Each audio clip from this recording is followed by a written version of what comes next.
ಜೈ ಹಿಂದ್ ಸೈನಿಕ್ರೆ. ಸೈನಿಕ್ರೆ, ನಾವು ಇವಾಗ ನಿಮಗೋಸ್ಕರ ಲೈಬ್ರರಿ ಆ್ಯಂಡ್ ಇನ್ಫಾರ್ಮೇಷನ್ ಸೈನ್ಸಿಂದು ರ್ಯಾಂಕ್ ಲಿಸ್ಟ್ ತಯಾರು ಮಾಡಿದ್ದೇವೆ. ಇದರಲ್ಲಿ ನಿಮಗೆ ನಿಮ್ಮ ರ್ಯಾಂಕ್ ಎಲ್ಲಿ ಬರುತ್ತೆ ಅಂತ ನೋಡ್ಕೊಳ್ಳಿ. ಆಲ್ಮೋಸ್ಟು ಈ ರ್ಯಾಂಕ್ ಲಿಸ್ಟ್ ನೋಡಿದ್ರೆ ನಿಮಗೆ ಒಂದು ಕ್ಲಾರಿಟಿ ಬಂದ್ಬಿಡುತ್ತೆ. ನಂದು ಈ ಸತಿ ಆಗುತ್ತೆ ಕೆಸೆಟ್ಟು ಆಗಲ್ಲ ಅನ್ನುವಂಥ ಕ್ಲಾರಿಟಿ ಬರುತ್ತೆ.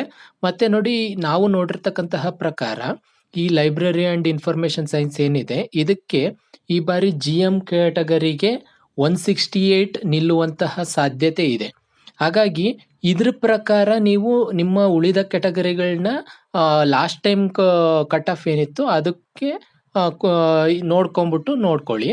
ಮತ್ತೆ ಕ್ಯಾಟಗರಿ ವೈಸ್ ಅವರು ಕಟ್ ಆಫ್ ಬಿಟ್ಟಿಲ್ಲ. ಹಾಗಾಗಿ ನಾವು ಕ್ಯಾಟಗರಿ ವೈಸು ಇಷ್ಟೇ ನಿಲ್ಲುತ್ತೆ ಇಷ್ಟೇ ನಿಲ್ಲಲ್ಲ ಅಂತ ಹೇಳೋದಕ್ಕಾಗೋದಿಲ್ಲ. ಈ ರ್ಯಾಂಕ್ ನೋಡಿದ್ರೆ ನಿಮ್ಗೆ ಆಲ್ಮೋಸ್ಟ್ ಕ್ಲಾರಿಟಿ ಬಂದ್ಬಿಡುತ್ತೆ.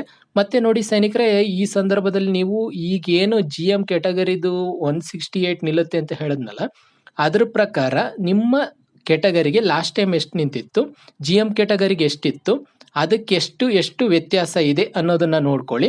ಆಲ್ಮೋಸ್ಟ್ ನಿಮಗೆ ಒಂದು ಕ್ಲಾರಿಟಿ ಬಂದ್ಬಿಡುತ್ತೆ. ಆ ಕ್ಲಾರಿಟಿಯಿಂದ ನೀವೇನ್ ಮಾಡ್ಬೋದು ಅಂತಂದ್ರೆ ಹೋಪ್ ಇಟ್ಕೋಬಹುದು. ಈಗ ಲೈಬ್ರರಿ ಆ್ಯಂಡ್ ಇನ್ಫಾರ್ಮೇಷನ್ ಸೈನ್ಸ್ ಏನಿದೆ ಇದ್ರ ಬಗ್ಗೆ ರ್ಯಾಂಕ್ ಲಿಸ್ಟ್ ಮಾಡಿ ಅಂತ ಹೇಳಿದ್ರು, ಹಾಗಾಗಿ ಮಾಡಿದ್ದೇನೆ. ನಿಮ್ಮೆಲ್ಲರಿಗೂ ಒಳ್ಳೇದಾಗ್ಲಿ. KSET ಅಲ್ಲಿ ಎಲ್ಲರೂ ಕ್ವಾಲಿಫೈಡ್ ಆಗಲಿ ಅಂತ ಬಯಸ್ತೇನೆ. ಜೈ ಹಿಂದ್, ಜೈ ಭಗತ್ ಸಿಂಗ್.